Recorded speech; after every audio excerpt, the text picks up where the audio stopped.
Assalamualaikum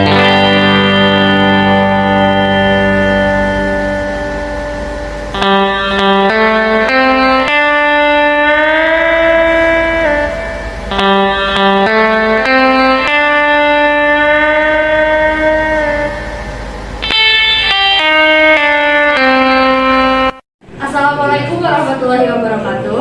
Perkenalkan, kami dari kelompok 1 akan membahas tentang imunologi. Sebelum itu, izinkan kami untuk memperkenalkan diri terlebih dahulu. Saya Nusantara Suryanto. Saya Adi Fajar. Saya Adia Lucia. Saya Dinda Rahmawati. Saya Aulia Nursifa. Saya Aisyah Pama. Saya Urmawani. Di sini saya akan menjelaskan pengertian tentang imunologi dan antibodi. Sebelumnya, pengertian dari imunologi adalah ilmu yang mempelajari sistem imun atau daya tahan tubuh dan sejumlah bentuk gangguan pada sistem imun. Kemudian, antibodi adalah protein yang diproduksi oleh sistem kekebalan tubuh, biasa dikenal juga dengan sebutan imunoglobulin. Protein ini diciptakan untuk membantu tubuh menghentikan patogen yang berpotensi menyebabkan bahaya dan infeksi bagi tubuh. Selanjutnya ada fungsi sistem imun. Yang pertama yaitu melindungi tubuh dari invasi penyebab penyakit, menghancurkan dan menghilangkan mikroorganisme atau substansi asing yang masuk ke dalam tubuh. Yang kedua, menghilangkan jaringan atau sel yang mati untuk perbaikan jaringan. Yang terakhir ada mengenali dan menghilangkan sel yang abnormal. Sasaran utama yaitu bakteri patogen dan virus leukosit, merupakan sel imun utama, yaitu di samping sel plasma, makrofag, dan sel mas. Yang selanjutnya yaitu ada sistem imun. Untuk sistem imun ada sistem imun alami atau sistem imun non-spesifik. Sistem imun yang berperan pada inflamasi yang bersifat akut, yaitu pertahanan pertama tubuh terhadap mikroorganisme, tidak bersifat spesifik terhadap satu patogen ataupun mikroorganisme tertentu. Untuk komponen-komponennya, yang pertama ada pertahanan fisik dan mekanik, yaitu kulit, mukosa, silia. Yang kedua, pertahanan biokimia, ada asam lambung dan lisosim. Yang ketiga, pertahanan humoral, ada sistem komplement, interferon, si reaktif protein. Yang keempat, pertahanan seluler, ada makrofag, neutrofil, dan NK sel. Selanjutnya, sistem imun yang didapat atau sistem imun spesifik. Sistem imun yang dimiliki spesifitas terhadap patogen tertentu, memiliki sel memori yang menghasilkan suatu protein yang kita kenal dengan imunoglobulin. Komponen utamanya yaitu limfosit, komponen seluler atau sel T, dan yang terakhir ada komponen humoral atau sel B. Untuk berikutnya, yaitu jenis-jenis dari sel imun. Yang pertama, sel-sel imun ini terdiri dari sel limfosit dan makrofag. Yang kedua, sel makrofag yang dihasilkan dari monosit.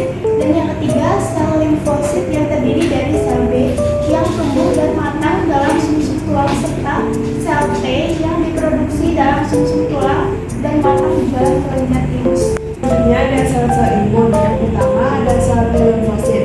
Sel T limfosit dimatangkan di dalam timus, selanjutnya bersirkulasi dalam darah, lalu menandai antigen. Sel T limfosit dapat menghancurkan antigen asing secara langsung secara berperan sebagai sel mediated immunity atau imunitas seluler dengan mengatur dan mengkoordinasi respon imun secara keseluruhan. Selanjutnya ada sel B limfosit. Sel B limfosit memproduksi antibodi yang bersirkulasi dalam saluran darah dan limfa. Antibodi yang dihasilkan akan menempel pada antigen asing yang memberi inisial agar dihancurkan oleh sel imun. Sel B disebut antibodi mediated atau imunitas humoral karena antibodinya bersirkulasi dalam darah dan limfa serta merupakan mediator untuk dihancurkan oleh sistem imun lainnya. Ini ada jenis antibodi atau imunoglobulin. Yang pertama itu ada imunoglobulin G, yaitu jenis antibodi yang paling banyak ditemukan di dalam darah dan cairan tubuh lainnya.